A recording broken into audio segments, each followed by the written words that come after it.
The album dropped on a Tuesday, October 2006. Back to Black hit stores and streaming platforms simultaneously. Amy woke up to 50 missed calls, messages flooding in. The world was listening now. Really listening. She made tea in her Camden flat. Same chipped mug, same scratched table. Everything the same, except nothing was the same. Outside, the world was changing. Inside, she just wanted quiet. Her phone rang. Nick. She answered. It's #1 on pre-orders. Amy, it's already #1. That's good. Good? It's unprecedented. The label is ecstatic. They want press, they want interviews, they want everything. Yes, everything. She hung up, sat in silence, listened to London waking up. Somewhere out there, people were listening to her confessions. Strangers hearing her private pain. It felt wrong and right simultaneously. Blake arrived an hour later, let himself in. Found her at the table, staring at nothing. You all right? The album's #1. That's incredible. Is it? Now everyone owns it. My private thoughts belong to millions of strangers. He sat beside her, took her hand. You made something true. That's what matters, not who hears it, that you said it. She squeezed his hand, drew strength from his certainty. He didn't understand the music industry, but he understood her. That was enough. The first live performance after the album release was at Shepherd's Bush Empire. Sold out in minutes. 2,000 people. All there for her, all expecting perfection. Backstage felt like a pressure cooker. The band tuning. Soundcheck running late. Amy pacing, chain-smoking, trying to find center. Trying to remember why she did this. Mark found her in the dressing room. You ready? I don't know. What if they hate it live? What if I can't deliver what they expect? Then you deliver what you can, what you are. That's always been enough. It has to be perfect, Mark. The album is perfect. They'll expect you. Just be you. That's all anyone really wants. But he didn't understand. Perfection wasn't optional anymore. It was mandatory. Every note, every phrase, every moment.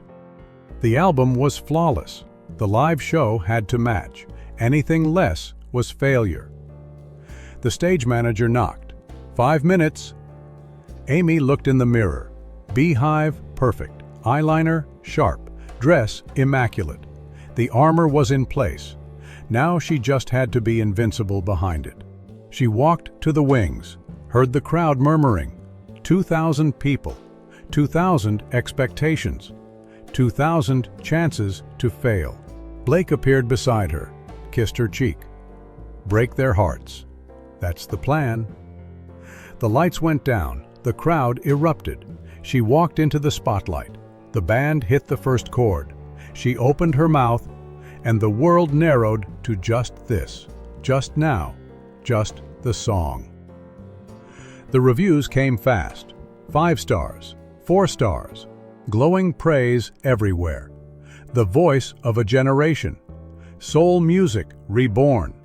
Perfection captured. Every word added weight. Every compliment raised the bar. Amy read them alone in her flat.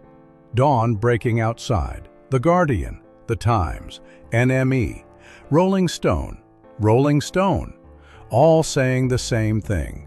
Genius, masterpiece, perfect. She should feel proud, should feel validated. Instead, she felt trapped. Trapped by success, by expectations, by the version of herself everyone now demanded. Her phone buzzed. Her dad. She answered. Dad, I'm so proud of you, darling. The album is incredible. The whole family is talking about it. Thanks. You sound tired. I am. This is what you wanted, isn't it? The success? I wanted to make honest music. I didn't know honest music came with this much pressure to stay perfect.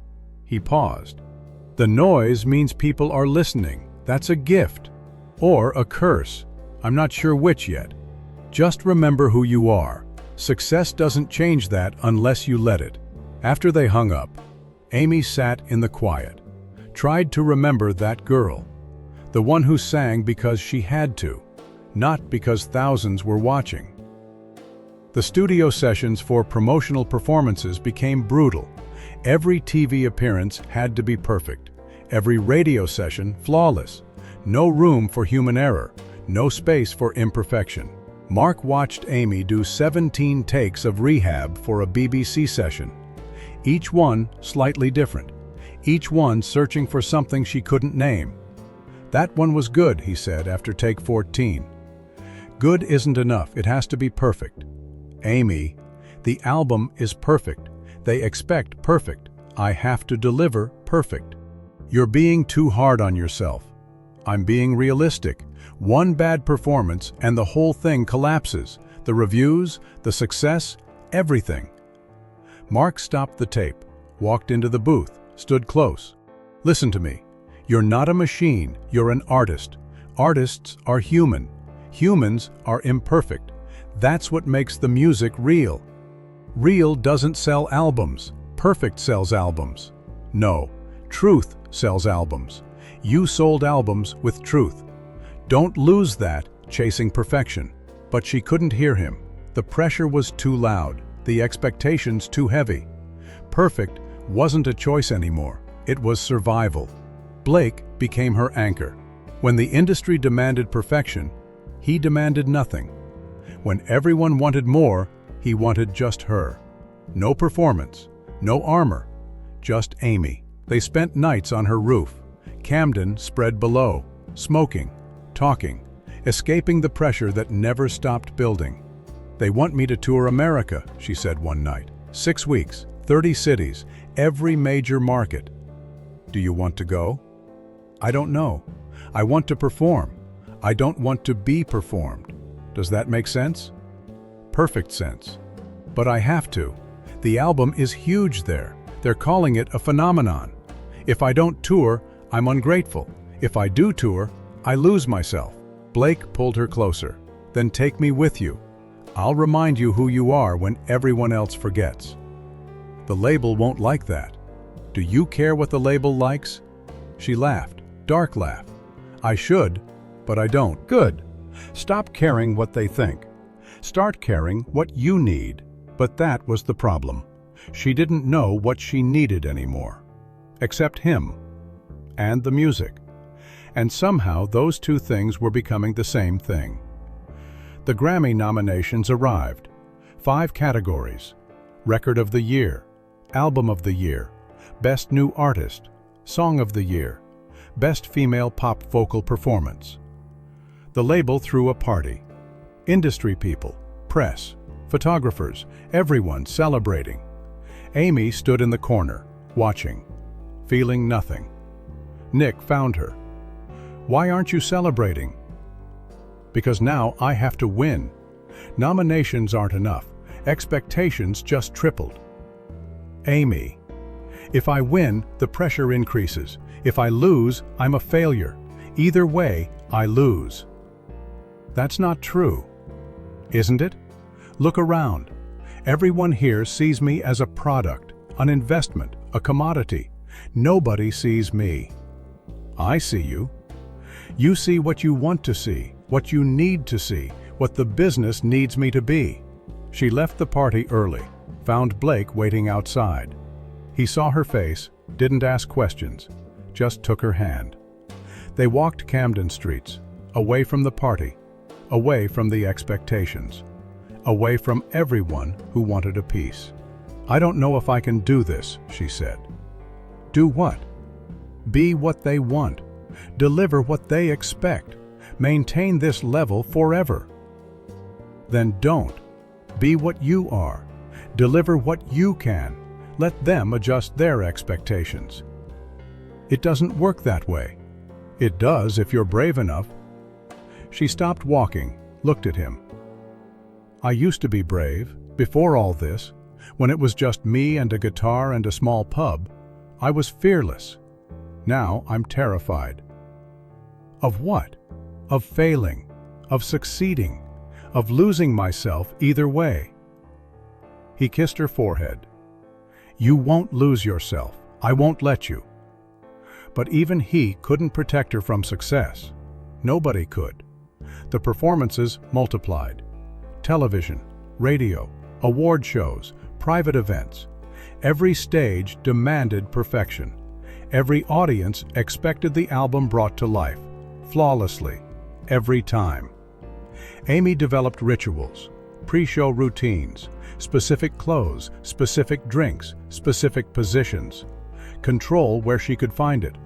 Order in chaos, structure in insanity. The band noticed. "You're wound tight," the drummer said before a show. "I'm focused." "You're scared." Same thing. He didn't push, but he was right. She was terrified. Terrified of the one bad show, the one off night, the one imperfect performance that would shatter the illusion. The breaking point came at a showcase in Paris. Industry showcase. Record executives from across Europe, radio programmers, tastemakers, everyone who mattered.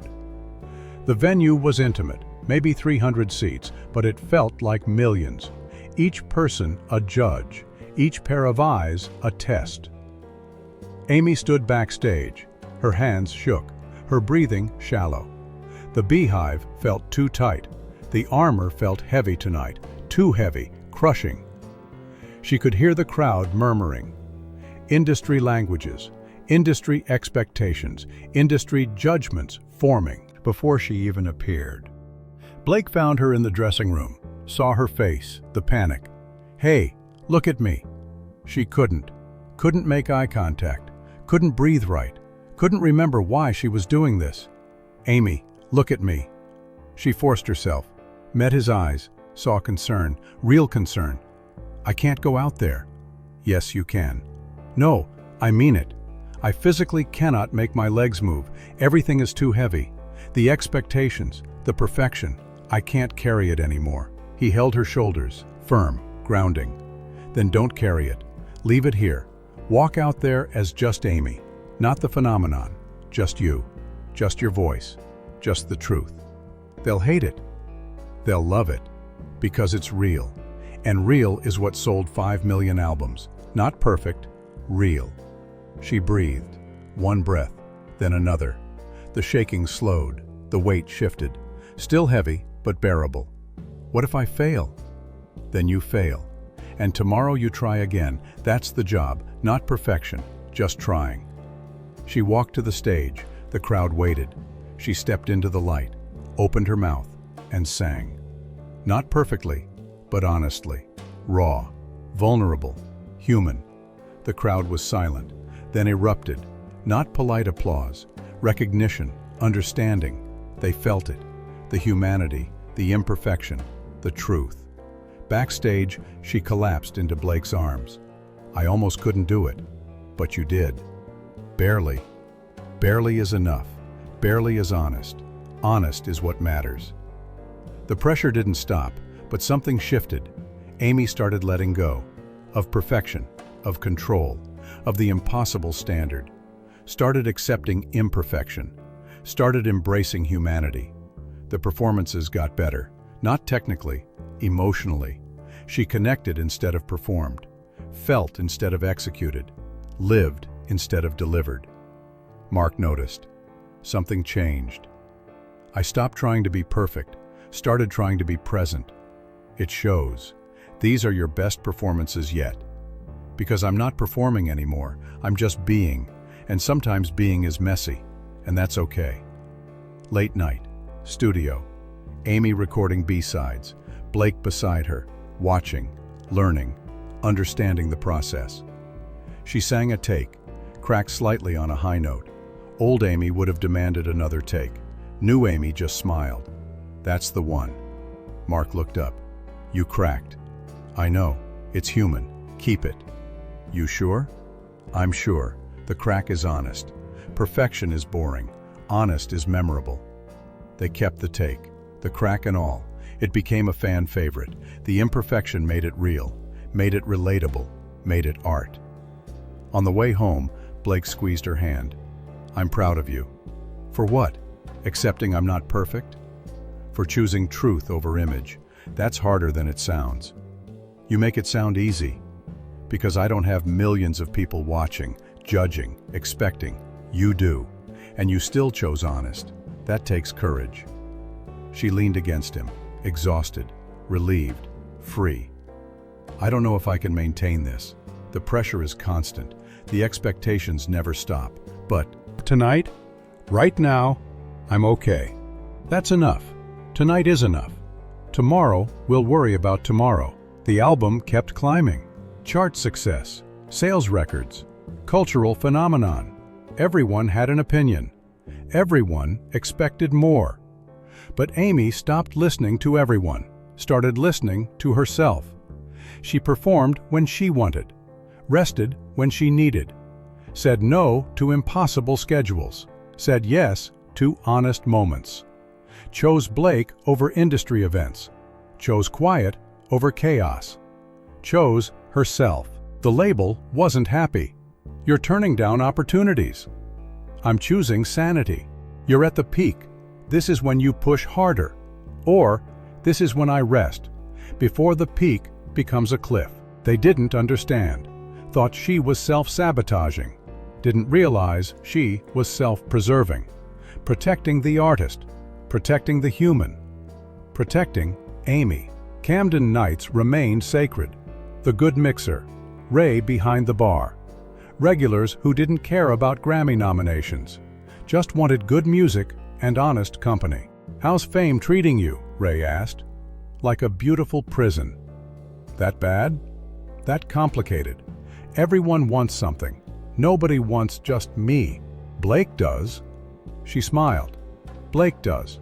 He's the only one who sees past the beehive, past the voice, past the image. Just sees Amy." Hold on to that. People like that are rare, especially in your world. "I know. I'm trying. But the industry keeps pulling, demanding, expecting. It's exhausting." Ray poured her drink.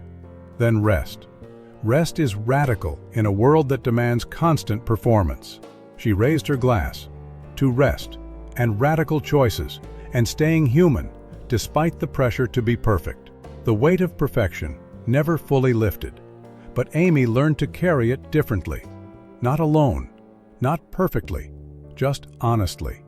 With Blake beside her, with truth as her compass, with humanity as her goal. Some nights were hard, some performances struggled. Some days the pressure won. But she kept choosing honest over perfect, real over flawless, human over machine. And somewhere in that choice, in that acceptance of imperfection, Amy Winehouse found something more valuable than perfection. She found herself, messy, flawed, real, exactly as she should be. The stages were about to get bigger, the lights brighter, the crowds louder. Amy Winehouse was moving from clubs to arenas, from intimate venues to massive stages. The show must go on, but at what cost? When performance becomes life, and life becomes performance, where does the real Amy go? The next chapter takes us into the spotlight that blinds.